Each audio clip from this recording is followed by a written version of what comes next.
Depuis près de 8 décennies, passionnés d'aviation, spécialistes de l'histoire militaire et anciens pilotes débattent d'une même question obsessionnelle.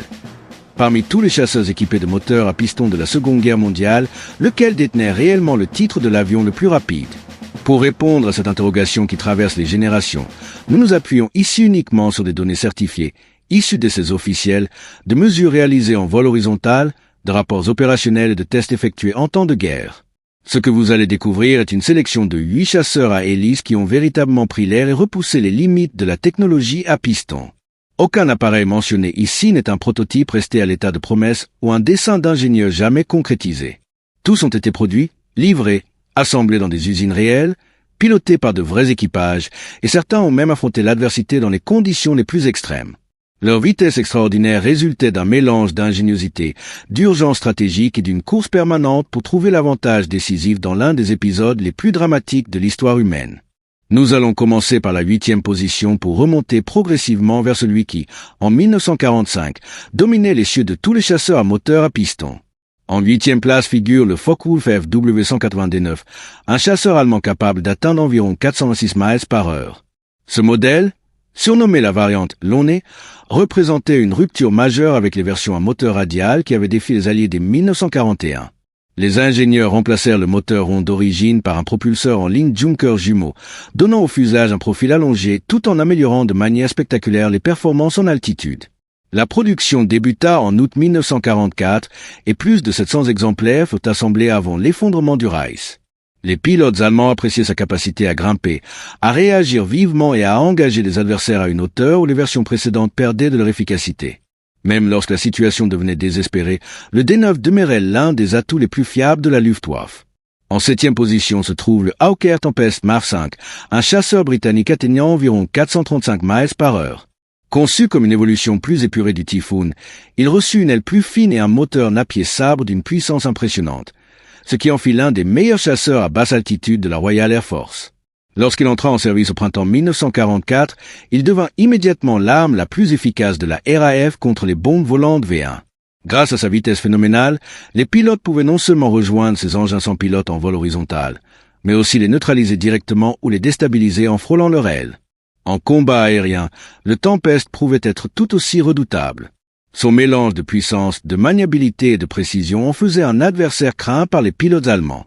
Pendant la progression des forces alliées à travers l'Europe, il accumula les succès et s'imposa comme l'un des meilleurs avions britanniques à moteur à piston. En 6e place se trouve le Supermarine Spitfire Mark XIV, atteignant environ 446 miles par heure. Bien qu'il porte le nom mythique du Spitfire, cette version n'avait plus grand-chose à voir avec les appareils légers qui avaient sauvé la Grande-Bretagne en 1940. Son secret résidait dans le moteur Rolls-Royce Griffon, capable de délivrer plus de 2000 chevaux, soit le double de la puissance des premiers Merlin. Pour contenir cette force colossale, la structure fut renforcée, la dérive agrandie et l'ensemble de l'avion rééquilibré. Cette transformation fit du Mark XIV un chasseur capable de grimper à grande allure, d'accélérer brutalement et d'affronter des adversaires à altitudes élevées. Les premiers exemplaires arrivèrent dans les escadrons au début de 1944 et plus de 900 unités furent produites. Ce modèle acquit très rapidement le respect des pilotes alliés grâce à sa capacité à intercepter les avions de reconnaissance volant, très haut ainsi que les nouveaux appareils à réaction adverse. Avant d'entrer dans le top 5, prenez un instant dans les commentaires pour indiquer d'où vous regardez cette vidéo et dites-nous lequel de ces avions mérite selon vous la première place. Si vous aimez cette plongée approfondie dans l'histoire aéronautique, pensez à vous abonner pour ne manquer aucun prochain épisode. La 5e place revient au Grumman F-8F Berka, un chasseur américain capable d'environ 455 miles par heure. Pensé comme le meilleur chasseur léger pour porte-avions jamais construit, il fut conçu autour du gigantesque moteur Pratt & Whitney R200, intégré dans le fuselage le plus compact possible. Le résultat était spectaculaire. L'avion pouvait grimper à 10 000 pieds en moins de 2 minutes, plus rapidement que tout autre chasseur américain de son époque. Malgré sa taille réduite, il pouvait emporter 4 canons de 20 mm ou 6 mitrailleuses de calibre 50. Réactif, agile, nerveux, il offrait une maniabilité exceptionnelle. Toutefois, le Berka arriva trop tard pour changer le cours du conflit. Il ne rejoignit les unités opérationnelles qu'en février 1945, et seulement une vingtaine d'exemplaires étaient en service lorsque les hostilités prirent fin. Malgré cela, les pilotes d'essai le considéraient comme l'un des appareils à hélice les mieux équilibrés et les plus agréables à piloter jamais construits. Après la guerre, Il devint d'ailleurs l'avion emblématique des Blue Angels et battit plusieurs records de montée. En 4e position se trouve le Focke-Wulf TA-152H, qui pouvait atteindre environ 469 miles par heure. Conçu pour affronter les bombardiers alliés volant au-dessus de 30 000 pieds, il se distinguait par une envergure allongée, un cockpit pressurisé et un moteur équipé d'un compresseur sophistiqué à 2 étages. Grâce à ces améliorations, il excellait à plus de 40 000 pieds, une altitude où beaucoup de chasseurs alliés peinaient à conserver leur performance. Cependant, son arrivée se fit dans un contexte catastrophique. La production ne commença qu'en novembre 1944 et environ 150 appareils furent assemblés. Seule une poignée joignit réellement des unités opérationnelles et encore moins participèrent à des engagements. Pourtant, ceux qui volèrent surprirent considérablement les pilotes alliés. Dans un affrontement célèbre d'avril 1945, un pilote de TA-152 réussit à affronter 4 P-51 Mustang, à en neutraliser 2, à endommager un 3e et à se dégager, illustrant parfaitement le potentiel de cet avion dans les bonnes conditions.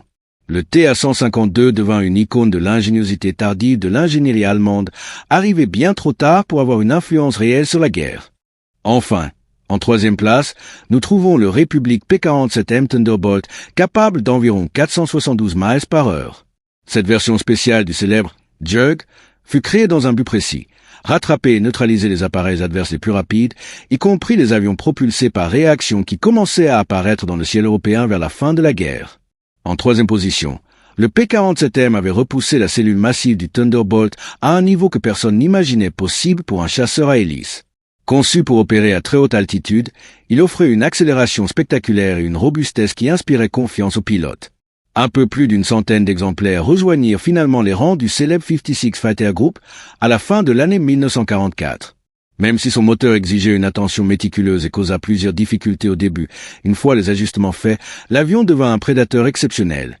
Il combinait une vitesse de pointe fulgurante et une solidité quasiment légendaire. Le Thunderbolt atteignait ici les limites absolues de ce que cette plateforme pouvait offrir.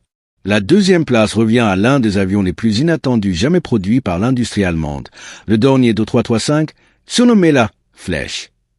Avec une vitesse approchant les 474 miles par heure, il rivalisait avec certains appareils à réaction de son époque. Aucun autre chasseur de la guerre n'avait une silhouette ou une configuration comparable. Ce qui rendait la Flèche si singulière était son architecture entièrement atypique. Au lieu d'installer un moteur dans chaque aile ou de concentrer la puissance à l'avant, les ingénieurs adoptèrent une disposition dite push-pull, plaçant un moteur Daimler-Benz à l'avant du fuselage et un autre juste derrière le pilote, chacun entraînant une hélice distincte, l'une tirant, l'autre poussant.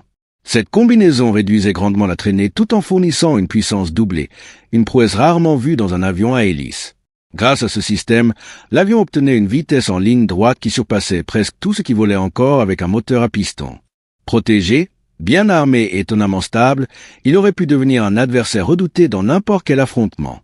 Mais, comme beaucoup d'idées ambitieuses de la fin du conflit, il arriva bien trop tard. L'administration dispersée, les priorités changeantes et le chaos industriel retardèrent tout le programme. Le premier prototype ne quitta le sol qu'à l'automne 1943. Les premiers exemplaires destinés aux unités d'essai ne furent livrés qu'au tout début de l'année 1945. À ce stade, l'industrie allemande s'effondrait. Manque de carburant, ateliers bombardés, peu de pilotes formés. Au total, peut-être une trentaine de machines complètes sortirent réellement des chaînes. Aucun ne participa à des engagements véritables. Pourtant, les essais effectués par les pilotes allemands, puis par les aviateurs alliés qui testèrent les exemplaires capturés, furent unanimes. C'était l'un des meilleurs chasseurs à hélice qu'ils aient piloté. Beaucoup affirmèrent que, s'il avait vu le jour ne serait-ce que 2 ans plus tôt, il aurait transformé l'art du combat aérien à grande vitesse. Enfin, la première place revient au North American P-51H Mustang, l'avion à hélice le plus rapide jamais déployé pendant la Seconde Guerre mondiale, capable d'approcher les 487 miles par heure. Ce modèle n'était pas une simple mise à jour du célèbre Mustang qui escortait les bombardiers au-dessus de l'Europe. Le H-modèle constituait une refonte complète, plus léger, plus élancé, plus réactif, entièrement repensé pour la performance pure. Les ingénieurs retirèrent près de 1500 livres de la structure, optimisant chaque section pour réduire la masse inutile. Ils l'équipèrent ensuite d'une version améliorée du moteur Merlin construite par Packard, dotée d'un système d'injection d'eau permettant de délivrer des poussées supplémentaires en situation critique. Ces modifications métamorphosèrent l'avion. Le P-51H montait plus vite, virait plus aisément et réagissait avec une vivacité que les versions antérieures ne pouvaient égaler. Les pilotes d'essai le décrivaient comme l'appareil le plus équilibré, le plus agréable à piloter de toute la lignée des Mustangs. Et surtout, malgré ses performances extrêmes, il conservait l'atout qui avait fait la réputation du Mustang, une autonomie considérable. Avec ses seuls réservoirs internes, il pouvait franchir plus de 850 miles, de quoi accompagner les bombardiers jusqu'au cœur du territoire adverse. La production débuta en février 1945. Environ 550 avions avaient été livrés lorsque le Japon se rendit 6 mois plus tard. Quelques unités rejoignirent le théâtre du Pacifique, mais aucune ne participa à des missions armées avant la fin du conflit. Le P-51H reste néanmoins la concrétisation ultime de ce qu'un moteur à piston pouvait accomplir, la cime technique d'une ère entière de l'aviation. Ces 8 avions, issus de nations, de philosophies et de besoins totalement différents, incarnent les limites extrêmes de la technologie des moteurs à piston. Ils sont nés d'un moment où les pays consacraient des ressources colossales pour dominer un ciel devenu crucial pour l'issue du conflit. Chaque amélioration, chaque mile par heure supplémentaire, représentait des centaines d'heures d'essais, de corrections et de travail acharné. Ce qui frappe, c'est à quel point la compétition était serrée. À peine un peu plus de 60 miles par heure séparaient le 8e du premier de cette liste. Dans un combat où quelques secondes pouvaient décider du sort d'un pilote, cette différence pesait lourd. Bien sûr, la vitesse n'était qu'un facteur parmi d'autres. La maniabilité, la portée, la capacité d'emport et l'expérience du pilote restaient essentielles. Pourtant, lorsqu'il fallait rattraper un appareil ennemi, sortir d'une situation désavantageuse ou rejoindre une formation en urgence, la vitesse devenait la carte maîtresse. Vous connaissez désormais les 8 chasseurs à hélice les plus rapides de toute la Seconde Guerre mondiale, sélectionnés sur la base de données vérifiées. Pensez-vous qu'un autre appareil méritait sa place dans ce classement ? Ou qu'un autre modèle aurait dû occuper le sommet?